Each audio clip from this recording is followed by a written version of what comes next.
جہاں یہ بات بھی جو بچوں کو مار کر پڑھاتے ہو نا، سب یاد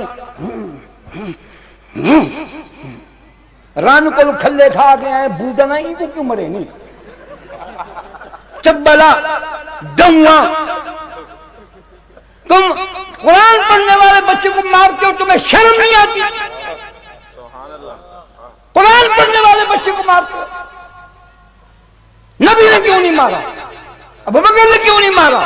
عبداللہ ابن مسعود نے کیوں نہیں مارا؟ براء ابن عازب نے کیوں نہیں مارا؟ ابی ابن کعب نے کیوں نہیں مارا؟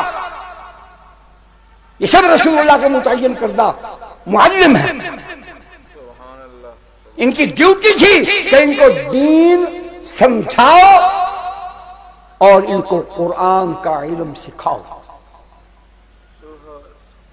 علم بھی سکھاؤ اور دین کے مطابق جینا بھی سکھاؤ. ایک تھپڑ کوئی مائی کا لال ثابت نہیں کر سکتا.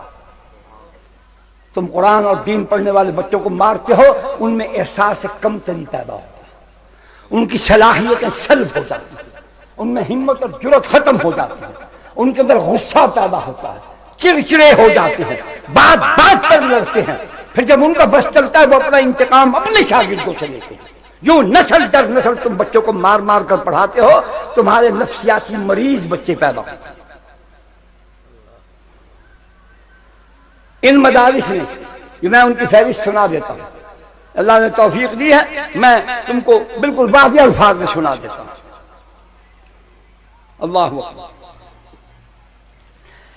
بیعت عقبہ اولیٰ جب ہوئی، جب مدینہ کے لوگ مسلمان ہونے کے لیے پہلی مرتبہ مکہ آئے تو حضور صلی اللہ علیہ وسلم نے 2 معلم ان پر متعین فرمائے، مصعب بن عمیر اور عبداللہ ابن ام مکتوم، نابینا صحابی کی 2 کو معلم مقرر کیا کہ جاؤ ان کو دین پڑھاؤ، سمجھاؤ، قرآن پڑھاؤ.